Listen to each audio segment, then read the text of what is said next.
Hello, and thank you for joining us here on the Neutral Zone. I am Phil Milani, joined as always, this time through Zoom, unfortunately, by my trusty sidekick, my partner in crime. The best way to describe this person is my everything. It's at Eric Dalala. Phil, we're back on Zoom, but people should know we're in the same house. We're just in different rooms. They asked us to do that for appearances' sakes, but of course, every afternoon you and I we go to one of our two houses and we discuss our takes. We have a podcast meeting. We just kind of share our general thoughts on life, football, life. Yeah, exactly. Just the meaning of really everything. So I'll head back over there. I think you're in that's the upstairs kitchen. I'm in the pool house. Oh, got it. Okay. Yeah, I'm in the pool house. Yeah, that's normally where I hang out. I know. Yeah, exactly. Yeah, you're in the room that's just dedicated to your Peloton, right? It's the Peloton room. Well, your house, obviously. So yes, but it's your Peloton. We got two Pelotons in there. It's your Peloton. Yeah, that's your also. Peloton I think room. It doubles by the telescope over there. It looks like it's an observatory as well. That's where you do your stargazing.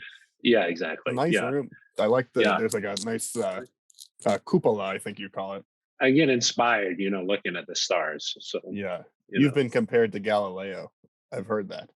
Yes, in the YouTube comments. yeah. Great. Galileo had great hair, I think. That's what I heard, that he was a big fan of quarter zips. Yeah. He invented them, I think. He invented the quarter zip. Yeah. A lot of people don't know that.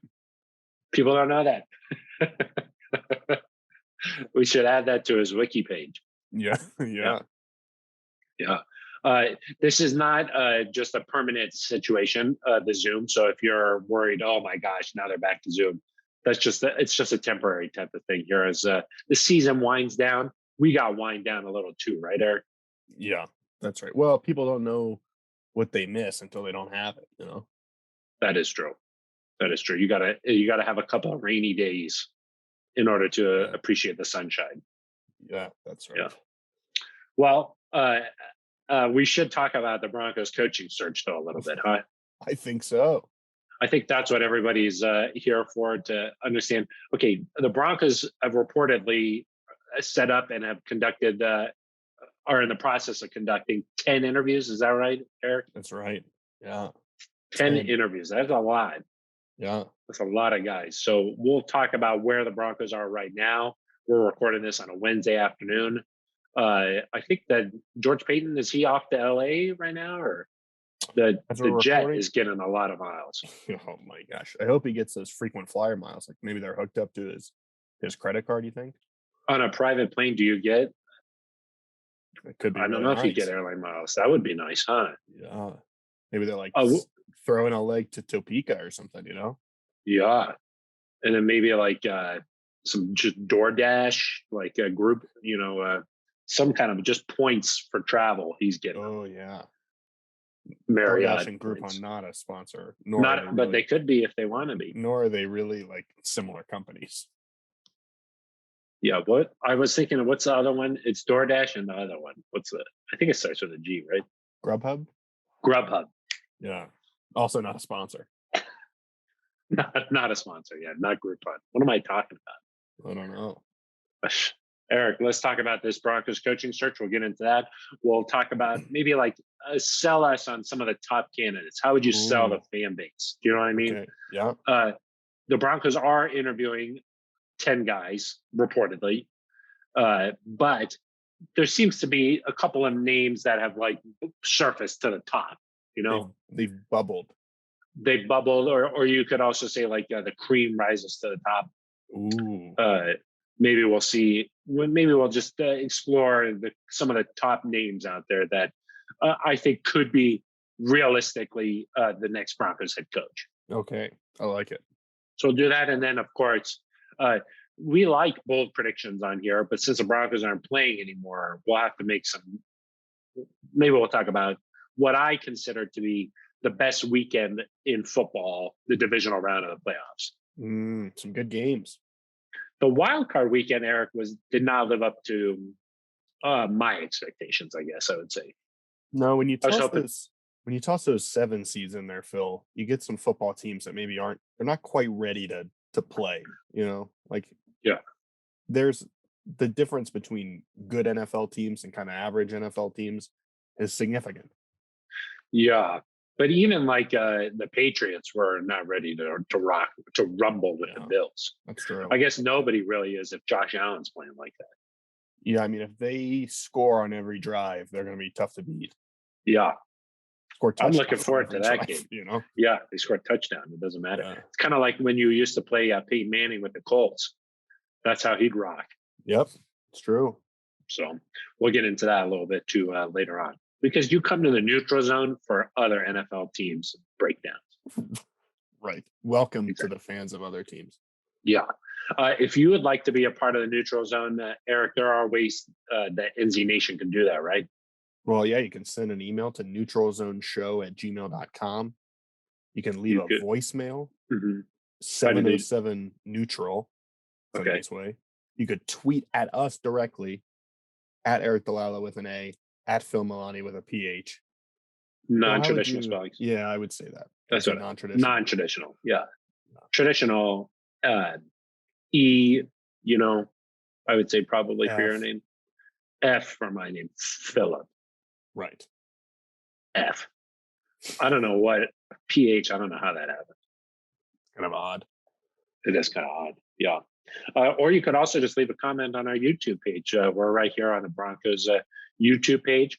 Right down in this corner, there's probably a subscribe button somewhere. Is it this way? I don't know. Yeah. Smash that.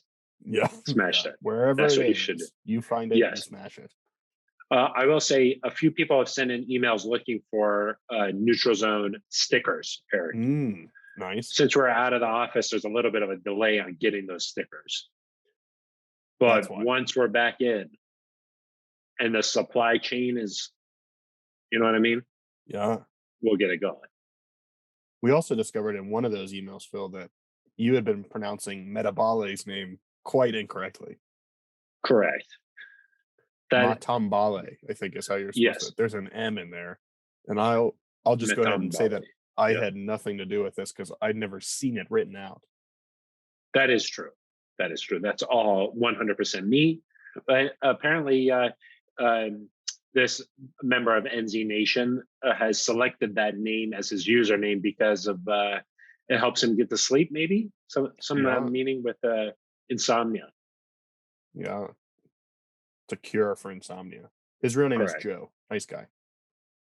He is a valued member of NZ Nation, I would say. Yeah.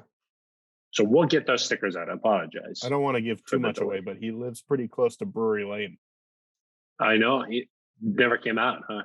Yeah. Interesting. Yeah, interesting. We'll have to see. Maybe we get some of those going in the off season.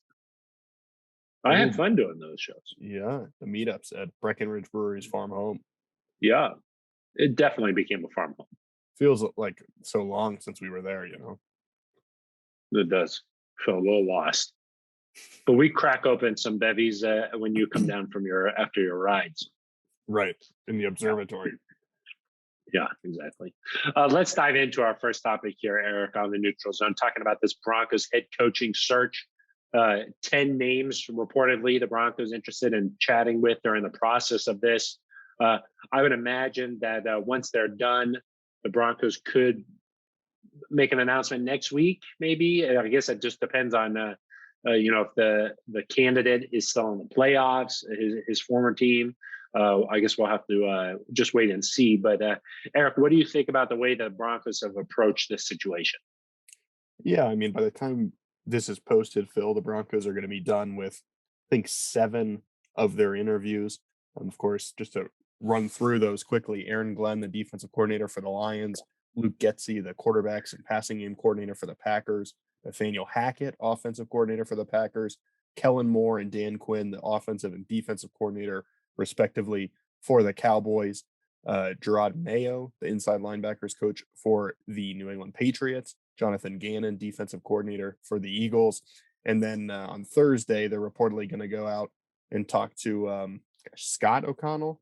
There's just so many names. Oh my gosh. This is the Los Angeles Rams offensive coordinator, correct? Yeah, sorry, yeah, and I just I blew that. I don't think it's Scott.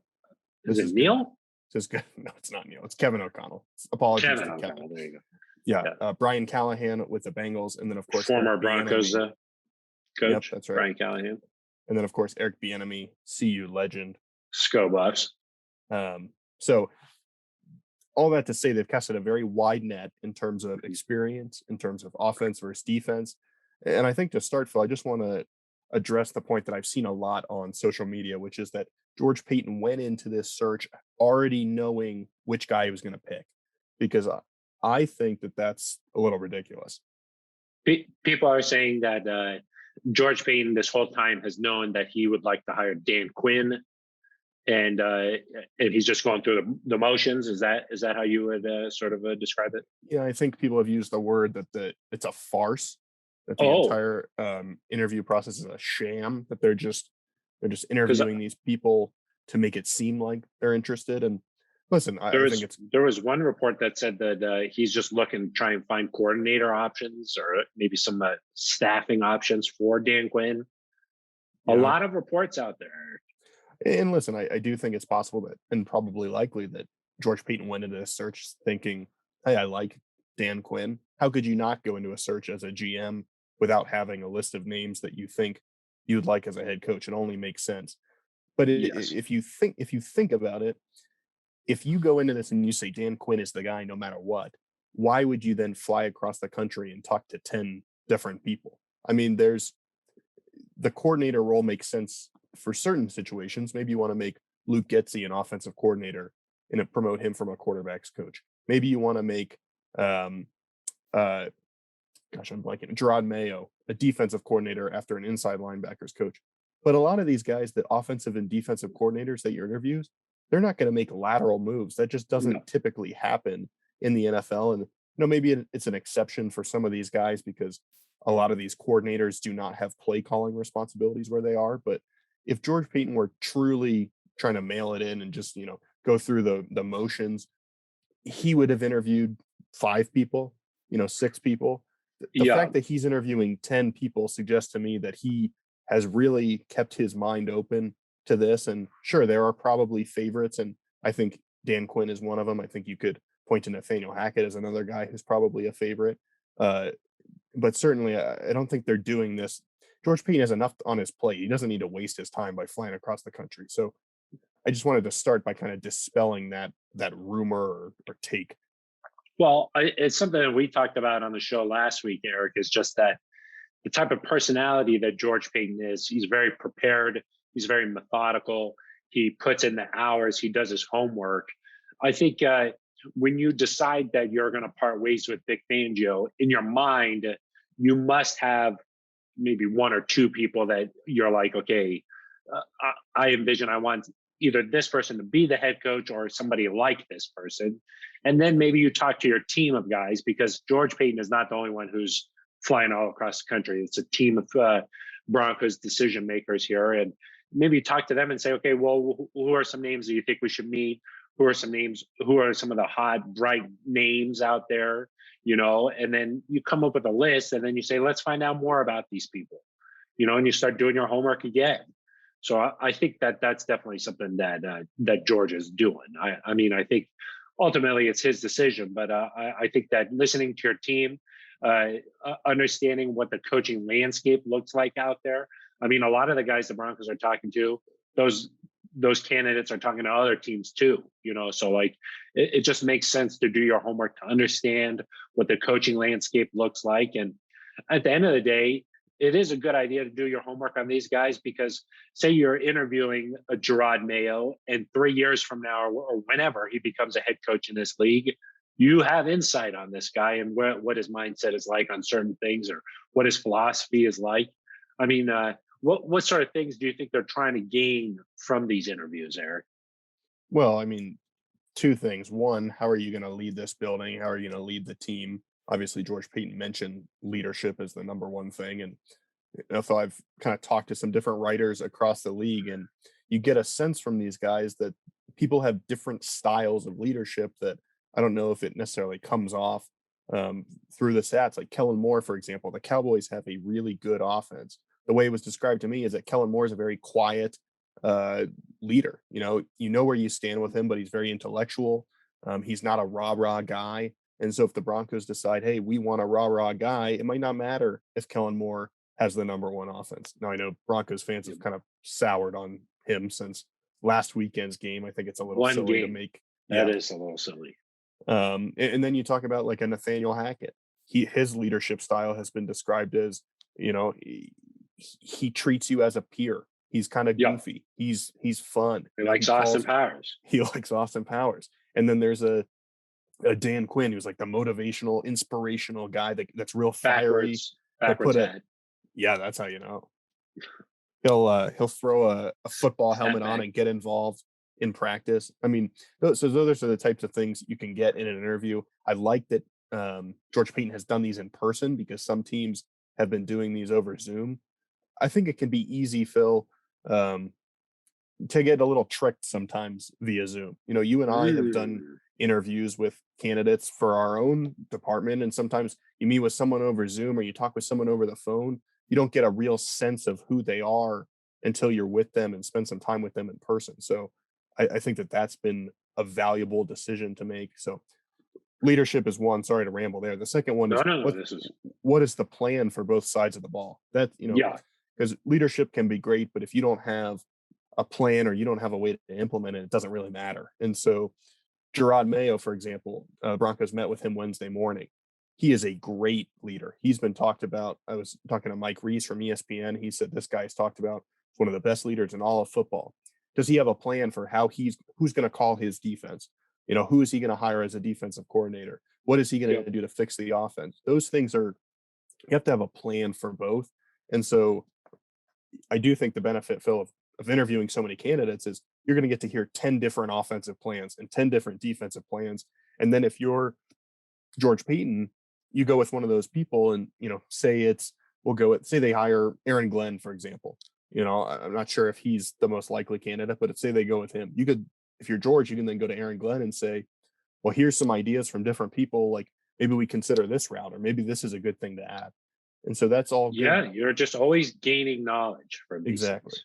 So those are the two main things. And I do think, Phil, you have to consider too, the fact that George is doing so many interviews in round one, as other teams are starting their second round interviews, means that he's sacrificing, probably, I would guess, if he wants one of these candidates that has other offers, he's probably sacrificing a second round interview. And so that's another reason that I wouldn't assume that this is just all a farce, because if he knew who he wanted to hire and was 100% sure at the beginning, then he wouldn't, maybe you'd interview 5 candidates and then talk to the top 2 a second time, which some teams are doing already. Yeah. Wouldn't you be a little surprised if at this point they did a second round? I mean, I think that they probably have, after you meet with a guy for several hours in person, you probably got an idea of, what you want to do there. Yeah. I mean, in these interviews, we don't know exactly how long they are with George Paton, but you figure they're in the 3-4 hour range. I mean, you're spending a lot of time with this person. You're going to know what you can do. And yeah, the Broncos have done second round interviews in the past. I believe they did so when they hired Vic Fangio. I'm not 100% positive, but I don't think they went out on a second interview. I think that John went to dinner with Vic just one-on-one. And then sort of after the interview was over, they went to dinner and had a feel for what they were getting. Yeah, a hamburger, I believe. It's been reported on quite well. I think that was a different. I think the hamburger was when they were interviewing George Paton and they went to Elway Steakhouse. Okay.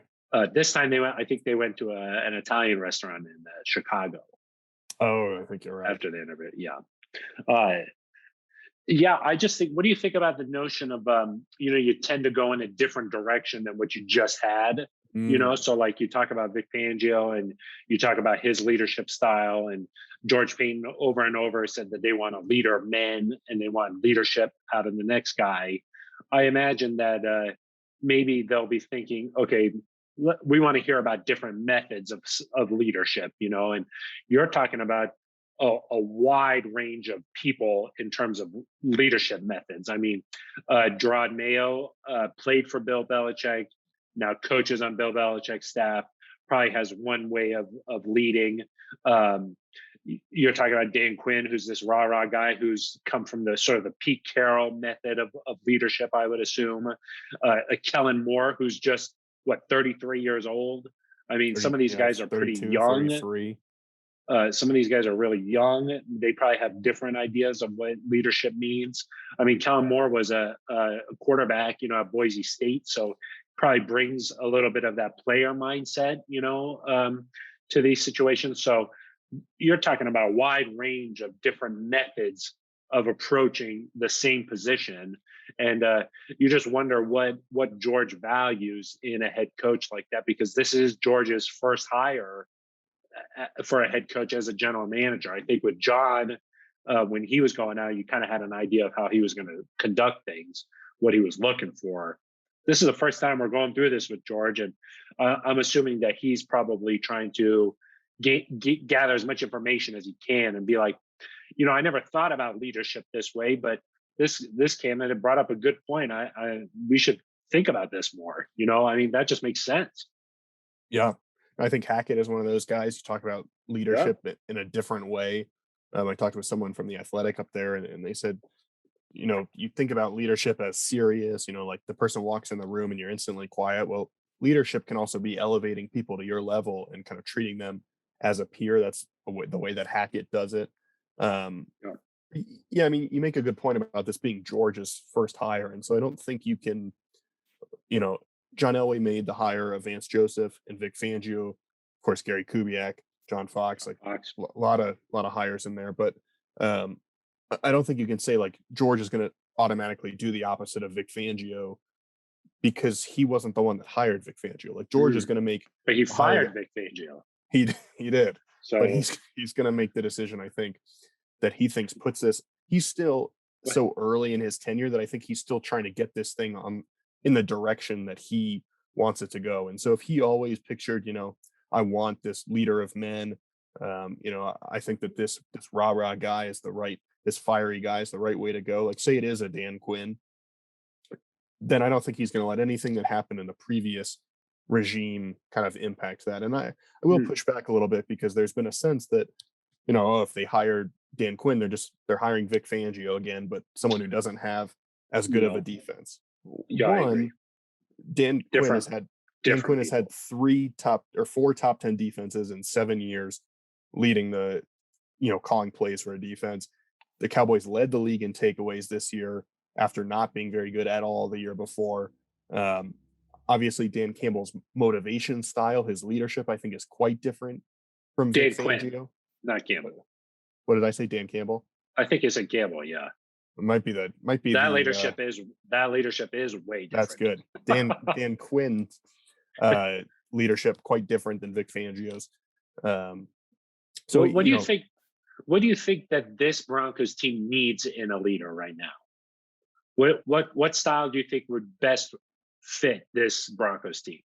What do they well, need? I mean, just from a leadership standpoint, I do think they need that kind of the youth of this team, the fact that nobody on this team has won. That's Vaughn kind of said that back when he was on the team, like, hey, I'm the only one that's won anything. And I don't think he meant it in a bad way, but it was the truth that a lot of these guys have not won anything. And so I think you need somebody that can come in and inspire you. And when things aren't going well, hey, we've lost 2 games in a row, or we just got blown out by whoever. Get it back on the Yeah, right track. It's almost like a little bit of I don't want to say like a cheerleader, but you need someone that's going to encourage you, uh, motivated. yeah, and motivate you to get back there and kind of have your back and be. The Broncos need almost as much as like a tactician. They need somebody that's going to get this group going and like believe in themselves. That the Ted Lasso trope, Phil, I think is overused, but the value of like a coach that can inspire you and get you motivated and playing for something and for each other, Yeah. I think is very valuable. So that's what I think they need from just a leadership standpoint.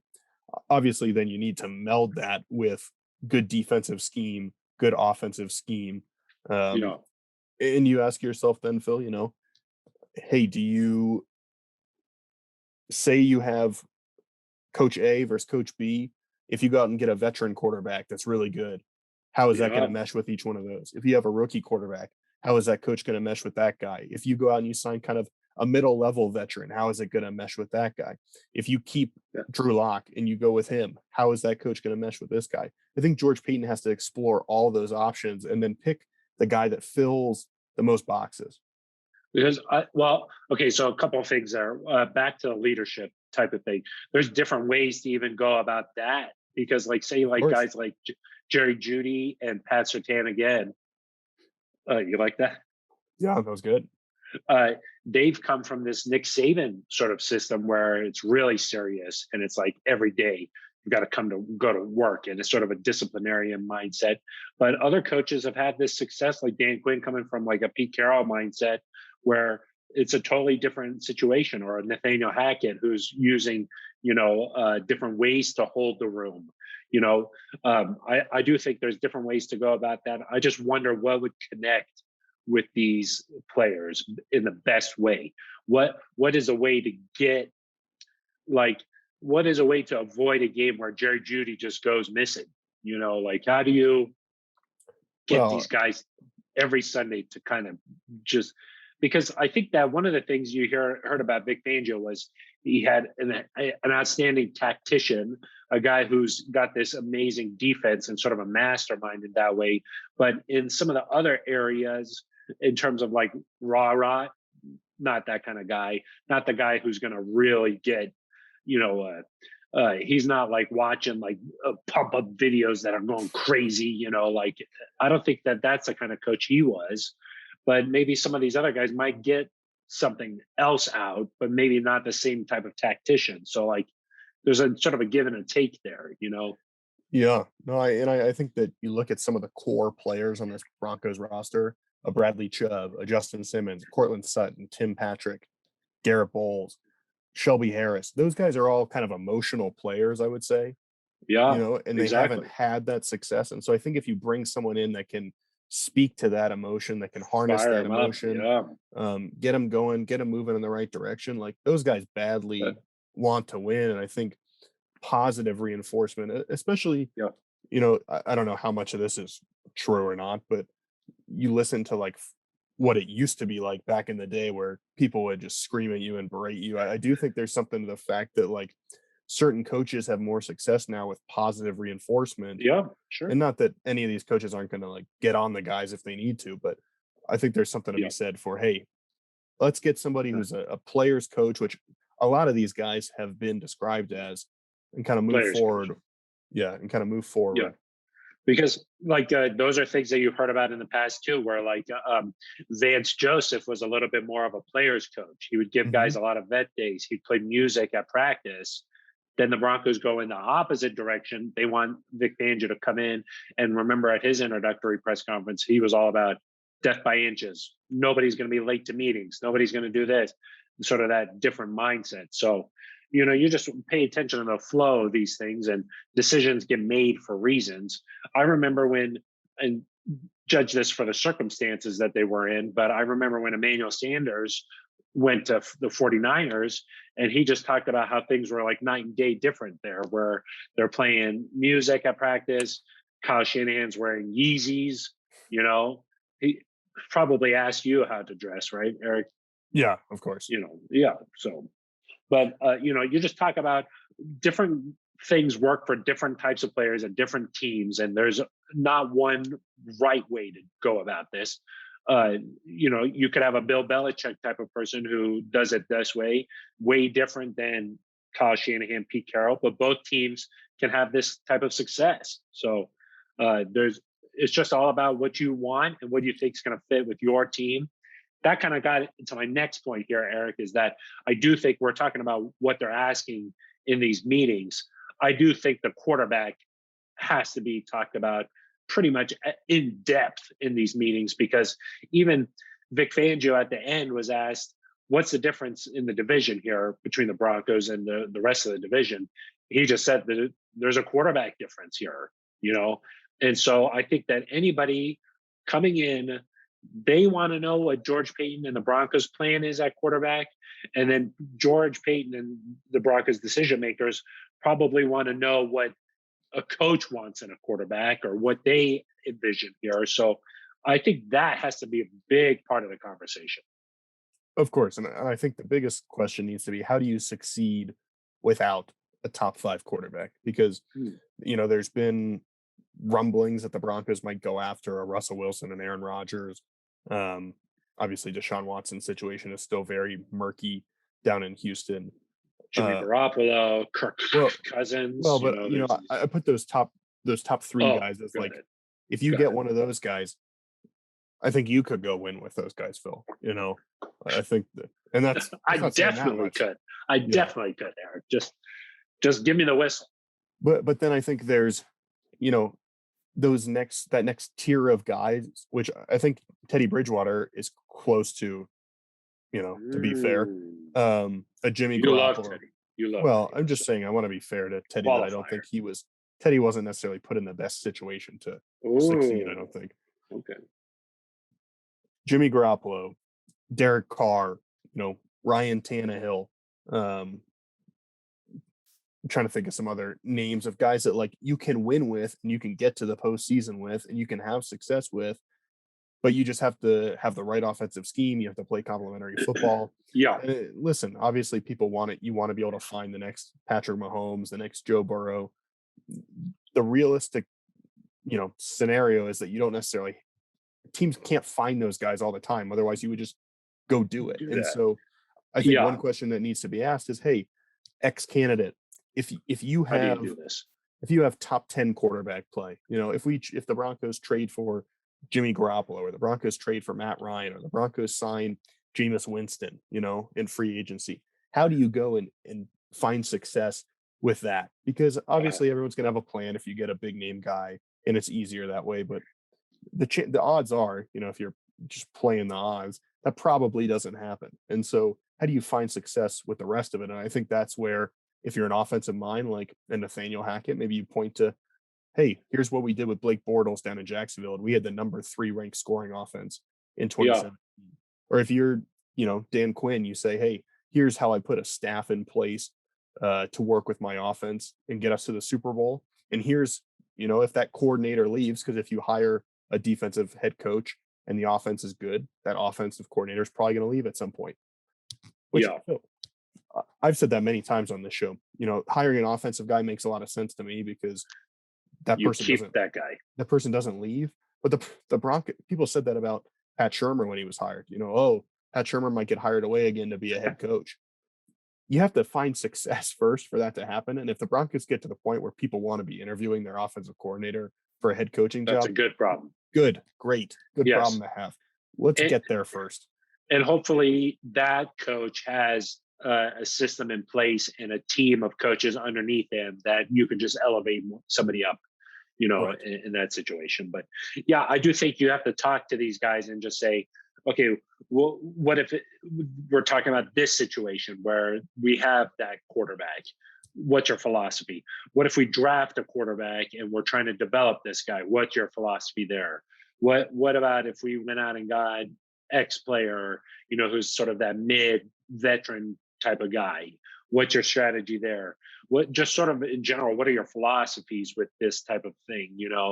And also, what's your philosophy? Like if you're Dan Quinn, what's your philosophy on offense? Because I think one of the things we saw with Vic Fangio was sort of conservative mindset these last 2 years, especially before halftime, in maybe in punting situations late in the game, a little bit more of a conservative mindset.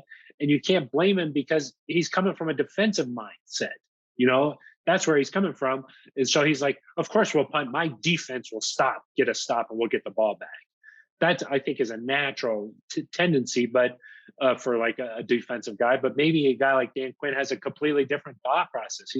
Maybe he's like, hey, I'm a defensive-minded guy, but I believe in aggressive play from our offense. And I do think that Dan Quinn had some aggressive offenses in Atlanta. So but you want to know about the mindset. Hey, what if this is the situation we're in? What do you believe? What are your philosophies on offense? So, because I do think, Eric, for whoever the Broncos hire, I do think it's important for George to trust that person and say, okay, now this is your team, go coach it. You don't want to be that shadow that's, micromanaging everything and being like, hey, in this situation, I don't want you to do that. You need to do this.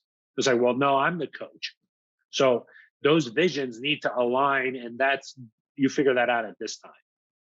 Right, most definitely. And I think that you have a little bit of, you also weigh, like, what have you seen on tape from these guys? From Dan Yeah. Quinn, what have you seen in his previous head coaching stop in Atlanta, and maybe what has he learned since then? But yeah, Yeah. I think the offense has to be a priority. There's no doubt about that. Yeah.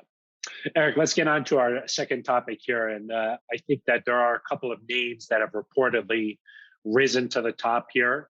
And I want to make the case for these guys here. So, fans are right now, they're clamoring for any type of information.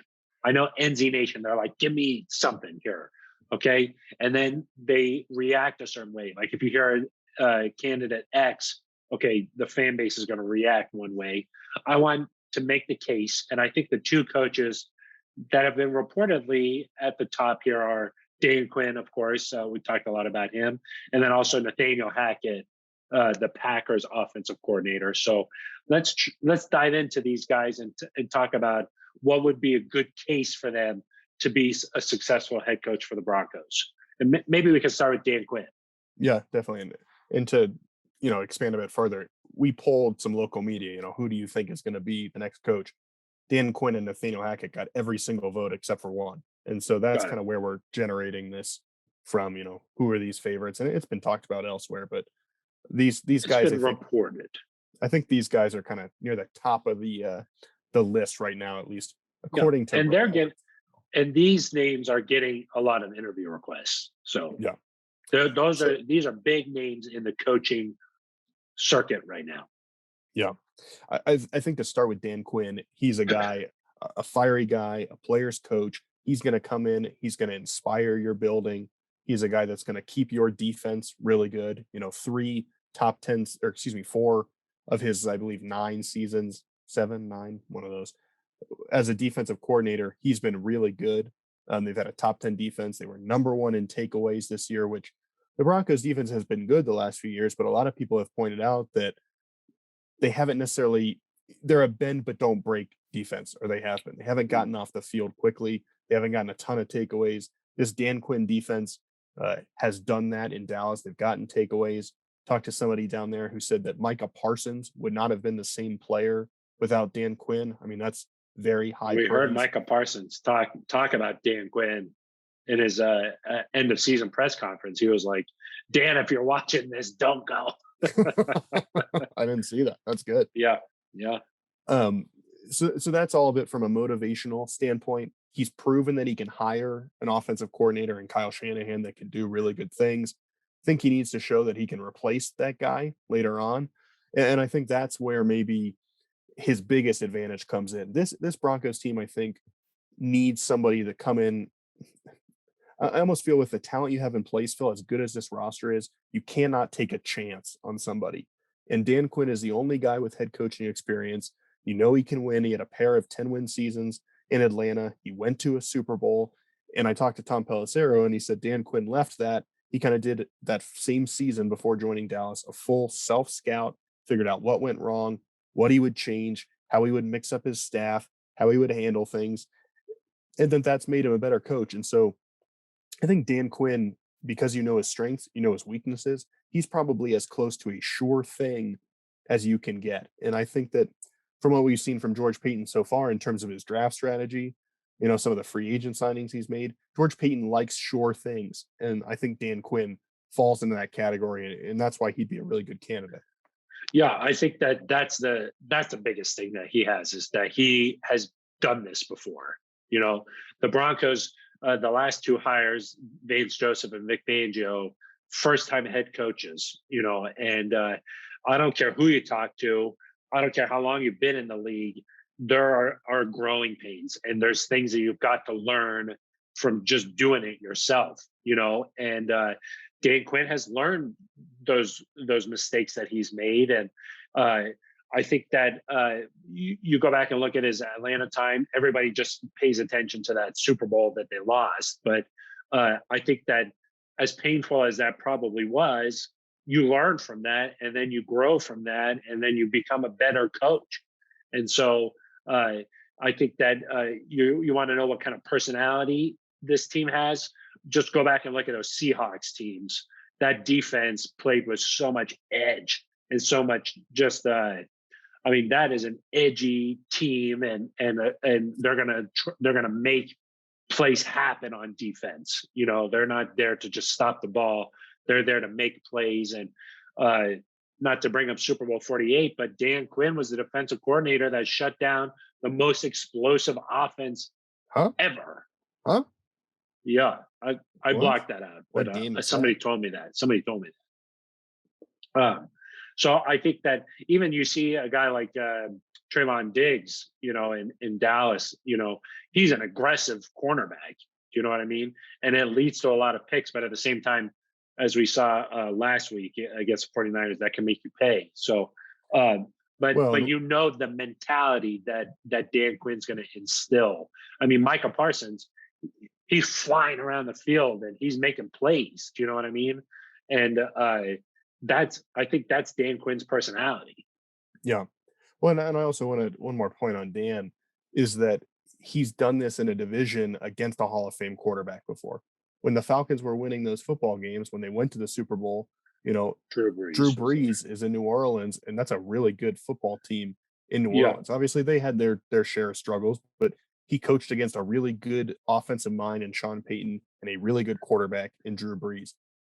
yeah, I think that should help him be ready for when he or if he joins yeah, the AFC West, you know, Patrick Mahomes, Andy Reid, Justin Herbert, like those are really good yeah. players you're gonna have to go up against. I think he's got that experience that really helps. And like just that edginess and the way his approach is to defense, that suggests to me that offensively he's going to want to be aggressive too, and he's kind of got that mindset instead of just being like, let's try and win the game 17-10. I don't think that's his style. I think he's an aggressive guy who wants to make things happen, and I think that he'd probably bring a certain level of energy that has not been in the building recently. You know, just a more of a, I mean, when he took over, when McCarthy had to miss a game, well, he missed one game, I One think, game, yep, against the for Saints. COVID. Yeah, I mean, just Dan Quinn, he's got a backwards hat on, and he's just kind of got this. I don't know. You just don't. That's part of his personality, I think. You know, and he's having fun, and he's got energy, and I do think that the fact that he's been a head coach, I think that like some fans might say, we don't need another defensive minded guy. Like we've tried that the last two times. I want an offensive guy. I think Dan Quinn is different than the last two defensive minded guys. Yeah, and I do think there are some similarities in between what they hope to find with Vance Joseph and just the fact that Dan Quinn has done this before, and so I think that kind of it Yeah, changes things. When you've had and he did it for 5.5 seasons, and he did yeah, it successfully. This is a guy that I think I thought that it was you don't wanna base your decision based on what anyone else is doing, but I did think it was interesting. I saw on Twitter before Vic Fangio was let go that the Broncos were kinda struggling with this decision, and they were the tweet they had was like, if the Broncos fire Vic Fangio, is anybody going to go hire him as their head coach? And obviously, you think about that. The answer is no, that's not going to happen right now. this was Zach Bye's tweet. Oh, is that who tweeted it? I believe so. Yeah, from 104.3 The Fan. And I thought, hey, that's a really good point from Zach. And I think about it Yeah. now. Hey, if you don't hire Dan Quinn, is somebody going to go hire Dan Quinn? The answer Mm, is yes. Somebody yeah. is going to hire Dan Quinn. He's going to be selective. And so to me, again, you want to make your own decision. You don't want to make it based on what anyone else is doing. But in general, the crop of candidates that George Payton has come up with is a really good group. There's no kind of like duds in the entire group.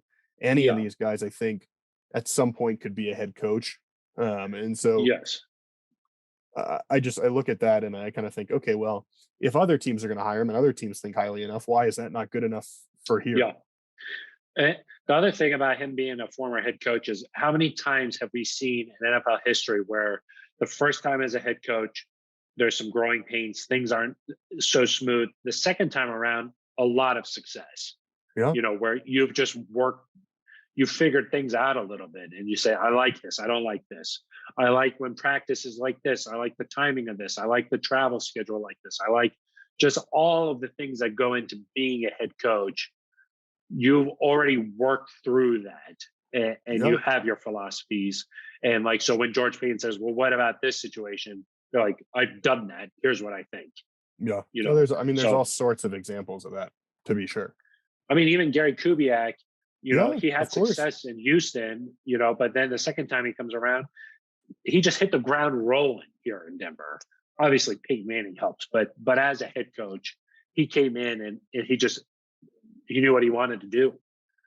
So I think Pete that Carroll. is the sell for Bill Belichick. I mean, all these guys. The second time around, it's just a little bit. You figure it out a little bit more, I think. So Yeah. now the flip side to that is a guy like Nathaniel Hackett, who's never been a head coach, a career football guy though, and some people out there might be saying, okay, the trend in the NFL now is to have this up and coming offensive mind kind of person, and that's what you want in your head coach. I think Nathaniel Hackett could fit that bill. Yeah, I mean, I think the case for Nathaniel Hackett is that he's worked wonders with Aaron Rodgers in Green Bay. And, Aaron Rodgers is a great quarterback and he deserves a lot of credit. And obviously, Matt LaFleur is the one calling the plays up there. And so obviously, Matt LaFleur deserves a lot of credit too. But I think you talk about Nathaniel Hackett, who's in charge of their red zone operation. A year ago, they set an NFL record for scoring on 80 touchdowns on 80% of their red zone opportunities. And that's really good no matter who you have at quarterback if you're setting records. Um, and I think the biggest thing with Nathaniel Hackett is you then look back and say, well, what has he done in other stops? You look back just a couple of years ago to Jacksonville, he took Blake Bortles and the Jaguars to the AFC Championship. They had the third ranked offense. Their rushing offense was really good. They found success. This is nothing against Blake Bortles, but obviously he's just not on the same level as Aaron Rodgers. And so the fact that he's done it with kind of I don't want to say a lesser quarterback, but that is kind of the fair way to put it, gives you hope that, hey, But comparing those two, I think you could say lesser quarterback. well, I didn't want to say lesser in terms of like the entire league. I don't want to blast Blake. He doesn't. Just compared to Aaron Rodgers. Yeah. Let's just go ahead and say that's well, fair. a lot of people are lesser. Let's just say it's fair. Yeah. But I think you take a look at that and you say, okay, well, can he make something work with Drew Lock? Can he make something work with a rookie quarterback? Can he make something work if you have to acquire kind of a mid-level veteran? And you look at that and you think, okay, yeah, he probably can. He has coaching, kind of that coaching lineage. His dad, a former head coach, a former head coach of the Chiefs, Phil. That's a negative. That's not a no, only kidding. But I think that he's shown that he can be that guy, the leadership, a very different type of leadership, but kind of something that I think draws players in. Aaron Rodgers has talked a ton about how much Nathaniel Hackett has meant to him and his development. And again, we talked before about maybe one reason you hire an offensive guy is that if you can get a hold of that guy and you keep him, or you get to keep him because you're kind of just paired with that quarterback. You find a quarterback you like, you're paired with that play caller, that quarterback, and it doesn't matter. They can hire away your offensive coordinator, they can hire away your defensive coordinator. You're still going to have the guy. And in today's NFL, when offensive football means so much, that in and of itself could be enough of a reason to hire him. Yeah. And of course, everybody is going to think, oh, you're just trying to get Hackett because you want Rodgers to come with him. So the quarterback conversation in the interview was probably very interesting. But I do think that there should be something to be said for like, hey, you're getting more out of Rodgers than we've seen in the past. I mean, Rodgers has always been this elite level quarterback. 1A, 1B, 1C, whatever. He's in that conversation there. But since LaFleur and Hackett have been working with him, he's gotten even a little bit better, which is incredible. So to get that a little bit more out of the guy, I think that's impressive. And then probably just has some offensive philosophies that you're like, I want that to be a part of this team moving forward, and a career coach essentially with a guy like Nathaniel Hackett. So maybe even though it's his first time around, and there are going to be those growing pains, maybe just because he's been around football so much, he has some of those philosophies, I guess, thought out a little bit. But I do think that there are going to be some growing pains just because it's the first time. Yeah, I mean, there's going to be, and you know, if you can score 25, 27, 28 points a game, maybe some of those hiccups Yeah. are easier to stomach if you can show that Yep. you're on the right track. Um, but the same way that an off or the defensive minded coach would need an offensive plan, He somebody would like need a that defensive plan. he would need to come in and say, hey, you know, how am I going to run this defense? Can I prove Yeah. that I'm not just an offensive guy, that I'm involved with the whole team? That's something Yep. else that George Payton mentioned was they want someone Yeah. that's involved in every facet of this organization. Yep. I think a guy like Dan Quinn shows that maybe he's shown he can be that guy. What can Hackett prove something in the interview that, hey, I'm going to have my fingerprints on special teams, on the offense or on Yep. the defense. That's important too. But it's more of a question, I think, in philosophy for George Payton. Are you looking for, do you believe enough in a candidate with a defensive background, whether it's Quinn or somebody else, that they can come in and fix the offense as kind of a secondary deal and have leadership be the number one thing? Or Yeah. do you say, hey, if we can get this combination of leadership and offense, that's Yeah. the number one thing we need to get, and we'll let the rest kind of just fall into place. Yeah. And also, like, maybe whatever George has in mind for the quarterback position, whether it is a Rodgers or Russell Wilson or something like that, or if it's a younger guy that they want to draft, or whatever the plan is, maybe there's a better sense of saying, let's pair him with this head coach, because those two are going to be, we know that that's going to be a good pairing in our mind.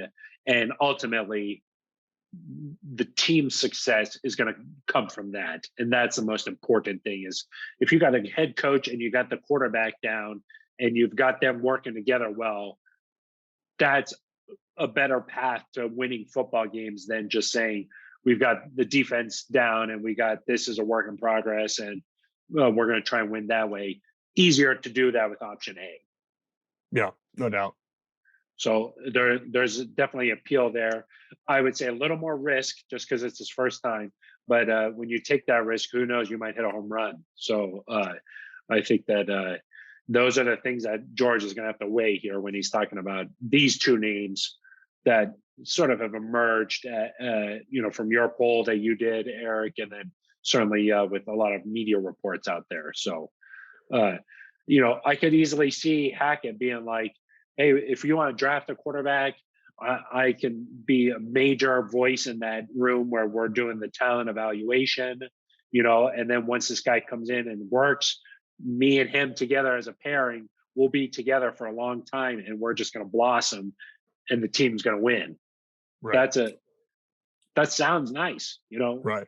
Well, and the bottom line is that even if you go out and you get it, it kind of depends who you get, but there are certain veteran quarterbacks you could go out and trade for that in 2 or 3 years, you're going to have to figure out what to do next anyway. And so Yeah. the conversation with the new head coach cannot be just about, what are you going to do this year? It's got to be, Yeah. hey, Nate Hackett, if somebody comes in or if you get a veteran quarterback and that guy retires in 2 or 3 years, what's your plan next? Or Yeah. Dan Quinn, if somebody comes and they hire away your offensive coordinator after 2 What's seasons, your plan? how do you replace that guy? It's about sustaining success. I Yeah. think George Payton understands that. But That's that's, something that he brought up, at his press conference after the Fangio and the Broncos parted ways. He just said, you can't have success when you're changing over at the head coaching spot so much. right. The Broncos hiring their fifth head coach here. You can't have success like that. So I'm imagining that he wants whoever he hires to be here for the long haul. Yeah. And those, at a certain point, those guys get tied together, right? And Yep. in all likelihood, they're going to have contracts that probably match up pretty close. And so it's a big decision. I would say, I think I said it on our last episode, which was over a week ago, Phil, at this point. But George Payton cannot do, and he won't do this, but he can't be worried about what do the fans want, what's the popular Nope. decision, what's going to Yep. sell tickets, blah blah blah. Winning sells tickets. Winning makes fans happy.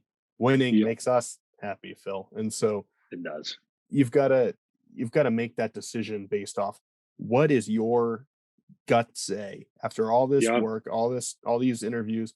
What does it say about what's going to help you win? And if you win, people are going to love you. And if you lose, people, you're not going to be here for long. Yeah. No matter what But position you're in, whether it's a GM, head coach, quarterback, any position on the roster, if you don't win, you don't stick around. And so that's where you yeah. got to you got to trust yourself. If you're George, make the right decision. And Phil, it could be proven wrong, but based on what I've seen from George so far in terms of his evaluation of players, He sticks to his philosophy. Yeah. he sticks to his philosophy, but I also trust that he can make a good decision, Good. Yeah. And, we'll also find out a little bit more about George Payton's philosophy on how to win football games in this hire too, because he inherited Vic Fangio. So the style of play, the feel of the team was Vic Fangio's, and he inherited that. So this hire will tell you a little bit about where George is coming from in terms of this is the direction and how you want to win games. Yeah, and I agree with you for the most part. Let's also kind of leave that until, to make a full evaluation of, who is George Payton. Let's wait till this quarterback decision is made too, because of course it's very different to say, hey, we're going to hire this offensive guy and we're going to go out and we're going to swing for a home run and get a big name quarterback first. We're going to sign a middle level guy or we're going to draft a rookie. I mean, let's kind of see how those pieces fit together, because they have to fit. It all works together. Yeah, it's all part of it. It's like a watch. All the gears got to click together to make it work. Yeah. What if it's a broken watch? Then if one of those gears is broken, it's not going to work. But it will be right 2 times a day. It's true. Yeah. We can get really deep here, Eric. We know what we're talking about. Yeah.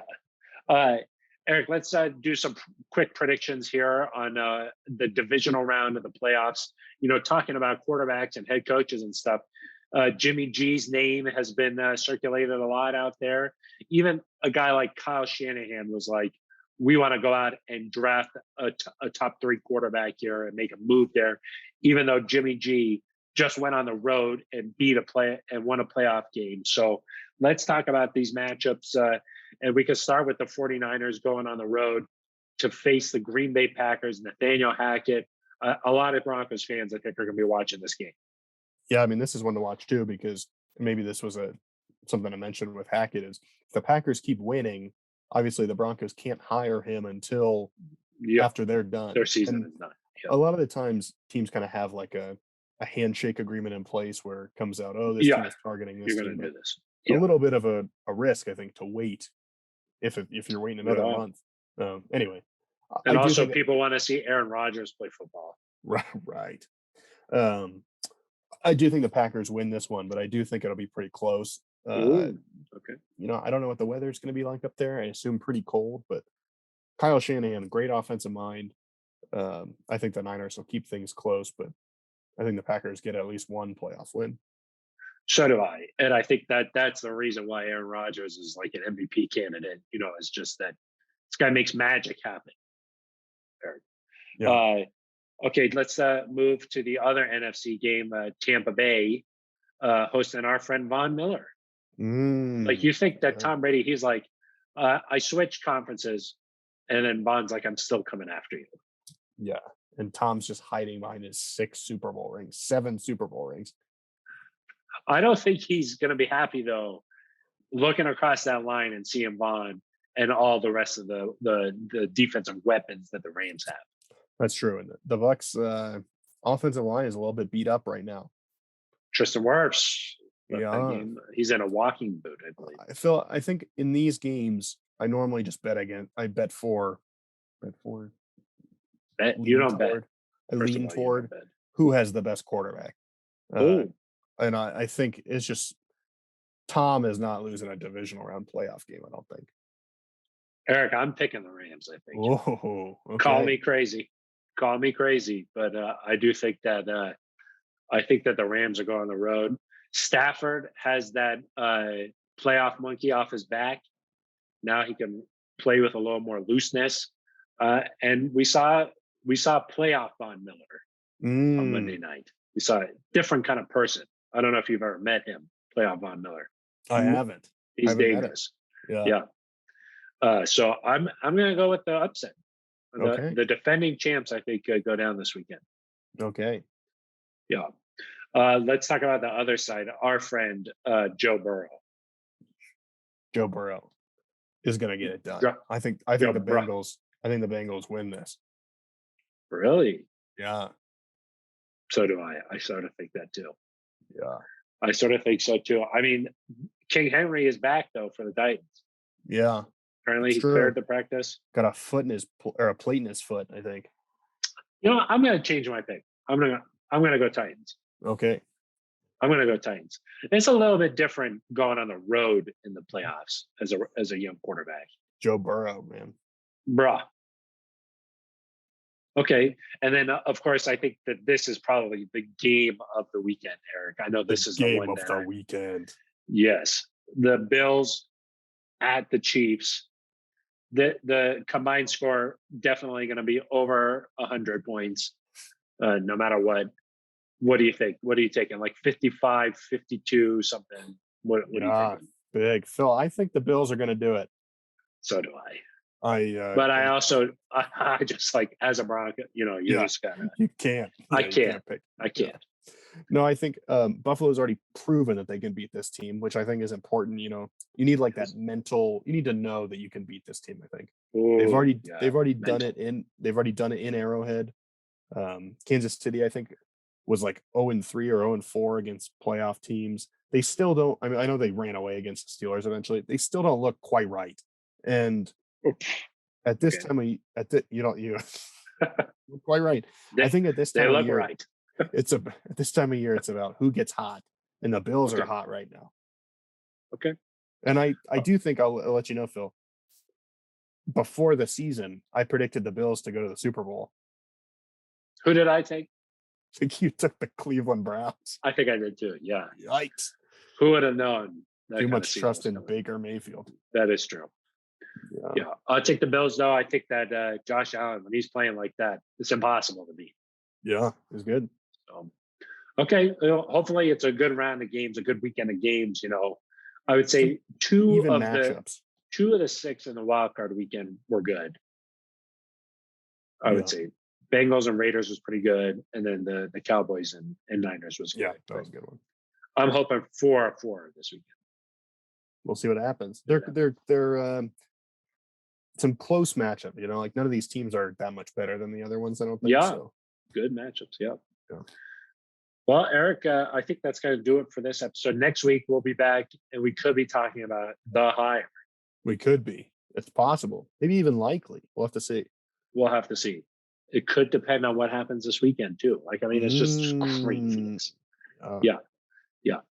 So we'll see what happens. But that's our conversation there on where the Broncos stand right now in their search. What are they looking for? What does this team need from that next head coach? And then we also sold you on a couple of the names that have risen to the top. So a nice little episode for you to unpack here. Hopefully you enjoyed the conversation.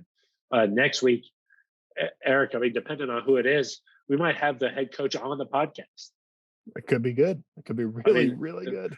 That could be really nice. And we could just hammer him for 1 hour. Yeah. Who's going to be the quarterback? Who is it? Yeah. So a lot up in the air here. Should be an exciting week for Broncos country. So let's stay tuned and see what happens here. We know that George Payton's going to do his homework, though. So we'll be back next week. Until then, for Eric Dalala, I'm Phil Milani. You've been listening to The Neutral Zone.